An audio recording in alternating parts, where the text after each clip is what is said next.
Log recording. It's still the 10th of October 2023. It's 5:19 in the evening. It's still Tuesday, and this is still the Weaver Johnsey of Rosemond, California. I just got off of a letter, and I'm going to be sending it over to the president, the superintendent of the Antelope Valley College, Dr. Zealot. She took over from the last gentleman, and I hoped he fared well in the retirement. But now she's got to deal with what we got to deal with. I saw on the social media when I was going through the YouTube of different things happening, including over at Cal State Long Beach. And that pissed me off. Oh my God, that seriously pissed me off on that one. And then there was New York that they were showing. Theoretical far leftists. They were practically cheering what the hell happened in Israel. What Hamas did. I'll, I'll keep describing it as a food group. Use it as an insult. But I mean no disrespect to the Palestinians, nor do I mean it towards the Israeli. To Netanyahu, yeah, he's a Netanyahu. He's a nut job, an extremist nut job, looking for an excuse to thump on poor people that are already caged like animals. How else were they supposed to be responding? I made videos, put them on my channel to express my anger, my grief, my frustration at this point. I feel for the Palestinian people, and the current administration is, oh, horrid is a polite, understated word for Netanyahu and his nut jobs, his fanatics, trying to screw around with the Supreme Court of Israel, of making more of a political power than what it's supposed to be, the judicial power. Oh, it's some of the stuff I'm going to be looking for in the next election cycle if we happen to turn into the Trumplican party again. That's, I think that's going to terrify me at this point. I think that's really going to give me mental health nightmares on this one. I mean, my God. I had to try to do a carefully worded essay to the doctor in the video format, basically trying to tell her what was going on. It's scaring the crap out of me what's happening these days. I kept seeing CNN more and more uh, of the Israeli point of view. MSNBC kept trying to do a balance act. I was seeing this weekend Fareed Zakari does the GPS show on Channel 7 on ABC. And he was interviewing a former Palestinian officer, held a lot of jobs. And he was pouring it on regarding what the Palestinians were going through. Not Hamas, but he was referring to them every so often. But he was describing, and this was interesting seeing on the YouTube, by the way, what the Palestinians were going through and why. And I think it's because I took history class, because I tried to understand a few things here and there what was going on, including in the Middle East, because to me they were relevant. Some things stick in the head and they're relevant because having seen and watched this thing happening in my lifetime, in different aspects of my life, you don't think it wouldn't be relative? That this was relevant. Understanding how the state of Israel became. Understanding that in the biblical times, yes, Israeli people were tribes during those days, and they didn't have their own homeland. And they tried to seek a homeland. And they tried to find a homeland, and stayed at a homeland. But things happened, and they had to move off for survival. Go to Egypt. Get their asses enslaved. Come right out of it, and try to go back home, I guess. Or find another place that they can actually call home for a long while. Spread the lines in Europe and probably Africa, also spreading it to North America, wherever they could. But never having a homeland of their own during those days. Never having a country to call their own. Until after World War II. The United Nations made it upon themselves to do this.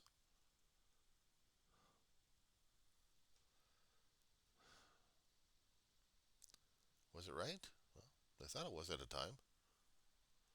But when you have different governments coming in there with different agendas, it's no wonder we got the mess right now as it is.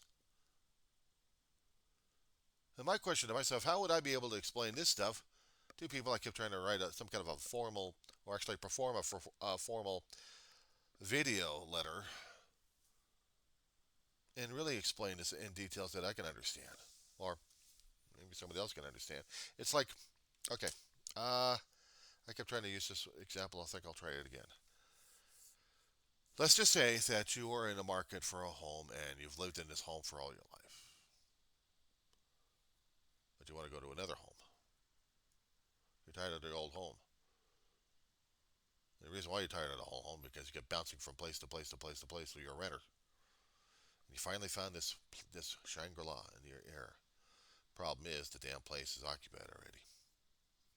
Somehow, if there was a law on the book, rule or regulation, something, that would make you the owner or co-op owner of this particular facility, but would give the people who lived there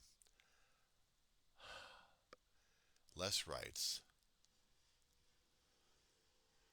Everything's lessened for these people and shoved into a room and said, stay there till you rot.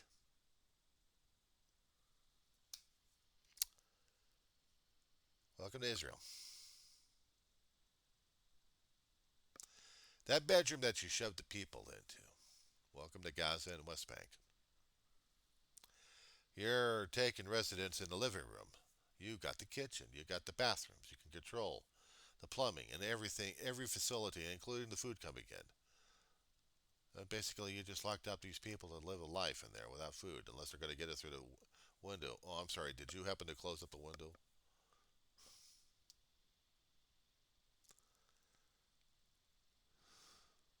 Imagine generation after generation locked up in there. Imagine how compact it's getting in there. There's no way out. No one else in the neighborhood would take them. They don't want them. They're stuck. So you imagine, and you can try understanding the frustration level and the relationship between the invaders into the house, if you're going to be looking at it at that particular viewpoint. Now, if you want to change that viewpoint on that one, you're looking for a house to get into. So you got into a house, but these other people won't leave. And you consider them squatters, so you just tell them, okay, you can just stay in there. This is our house. We own it, lock, stock, and barrel. And we're going to have our life. But your interference in our life is hurting us. Therefore, we're going to put sanctions on you. Yeah, I get a little bit more and more appreciative and more understanding of the Palestinians' plight these days. But what I don't like is when you get extremists being grown in that kind of environments. And now you got these dangerous idiots in there. It was bad enough dealing with the PLO, Palestinian Liberation Organization, under Assad, what the hell was it? Arafat. Hard enough to negotiate with this guy, because he was a real hardliner.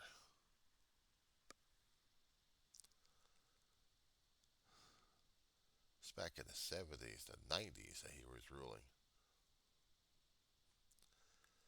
Israeli was trying to occupy, trying to govern, and then some things happened and they didn't. They just locked them up. The strip is right next to the water. They're only allowed to go out so much to gather fish, food proteins. They can't travel and can't escape. If they did, they're going to get blasted. Gunboats. Basically, you're looking at Alcatraz, the rock. And in said rock and in said jail cells were the Hamas group hiding about, ready to blast rockets again into Israel. So now they gotta go room by room and cell by cell to locate these people. If I want to use that prison outlook, that example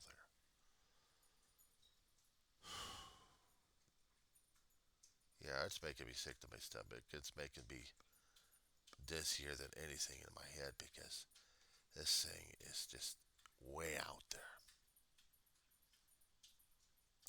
Talking about it is just putting a strain. But I gotta talk about it. I gotta let people understand. I have to let them understand why. Why? There has to be an understanding of this damn thing. You can only like people in there so much before they're gonna go nuts. What do you think we have occasional riots in our prisons every so often?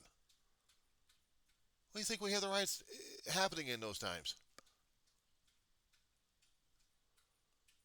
You just can't lock up a person without him freaking out.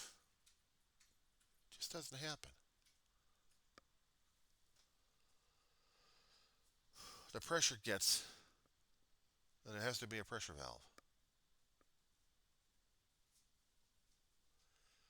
But what Hamas is doing, if I want to use her name correctly, it's Hamas. Way overboard. Negotiations are one thing, but they want to do it with strength. But killing people and kidnapping them like that, and then the barrages. And so I wonder if some people are still looking at Israel, seeing whether or not they actually caused this damn shit or not, or we should support Israel because of the people that they've lost. Feel sorry, and say screw everybody else in the Gaza Strip. And to think of it over at Cal State Long Beach and also in New York when I was seeing those video clips over there. I made powerful clips as it is, but I wanted to get more context in the damn thing. I was reading about it.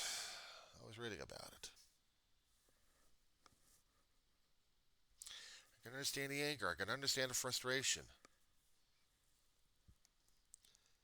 I also know that the government we've got right now is going to be in trouble, majorly, and they're not going to make it for the next election cycle.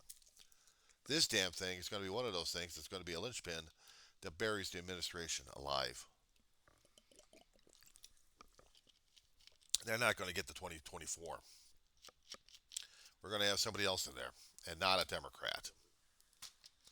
What I'm fearing is a Trumplicant.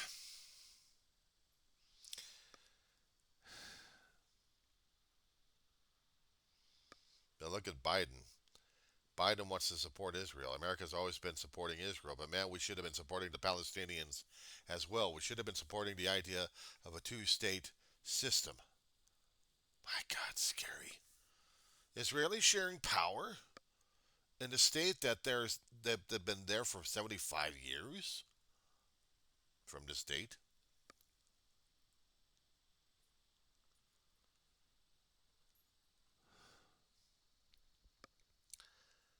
I had talked to my therapist. This was one Pandora's box. There was one thing she didn't want to touch.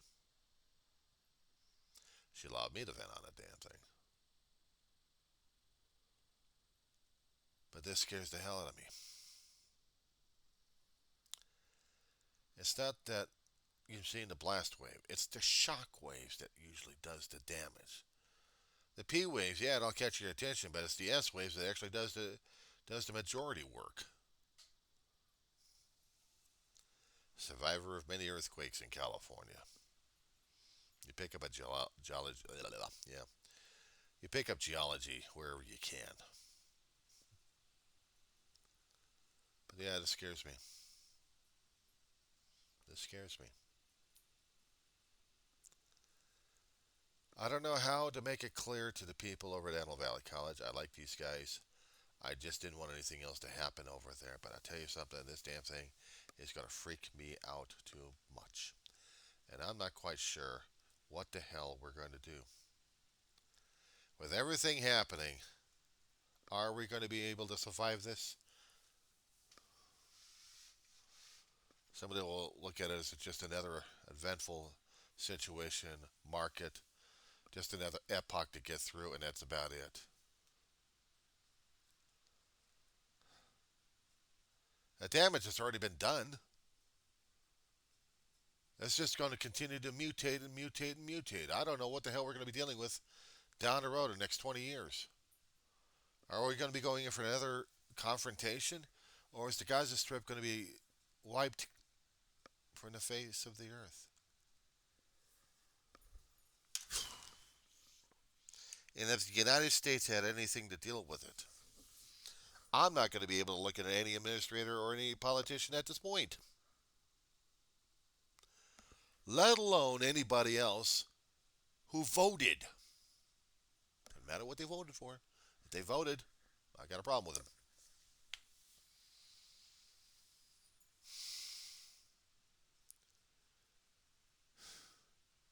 I may or may not be alive in the next 20 years.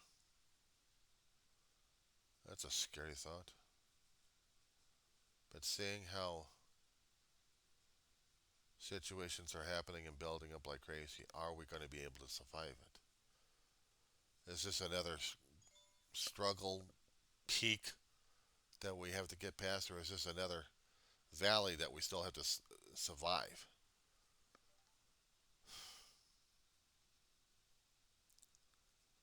Dealing with the fear, dealing with this much of tension, of anxiety.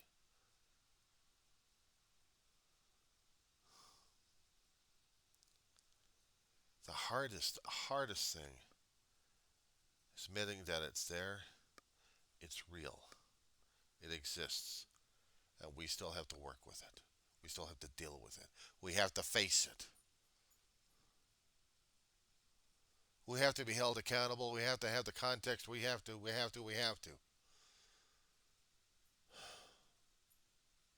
Terrifying, yeah.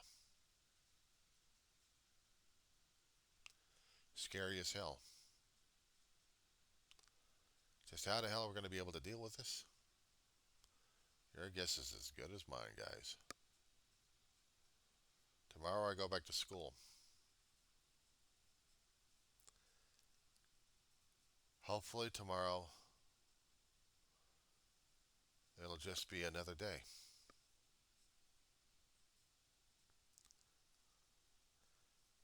I fear of any major situations happening. I fear it. But nothing happening, I guess, should be more feared. Complacency. Everything que sera, sera. What is there to do?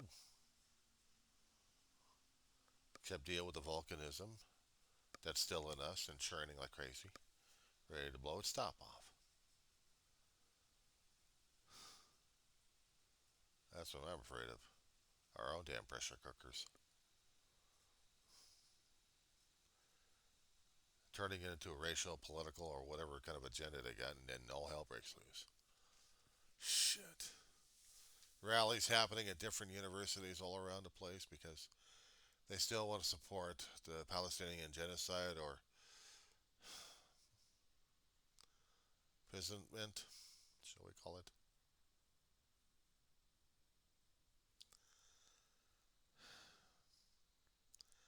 I'm not a fan of Netanyahu. I am sorry that the people have died and got captured. I've heard the stories, but the thing is, we hadn't seen the videos. And if it was Hamas doing it, Yeah, that would definitely be putting up an issue where I'm going to be very pissed off at Hamas at this one. But do I need to take it out on the Palestinian people themselves?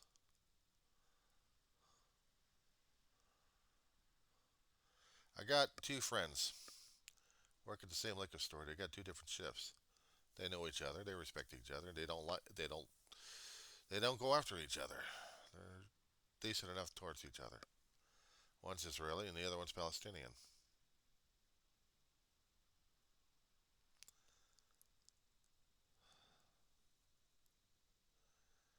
It scares me that the shit going on right now may be affecting their relations with the public and among themselves.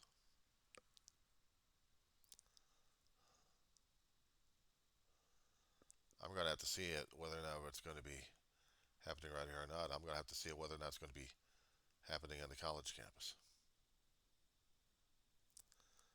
Doesn't mean I'm going to like it.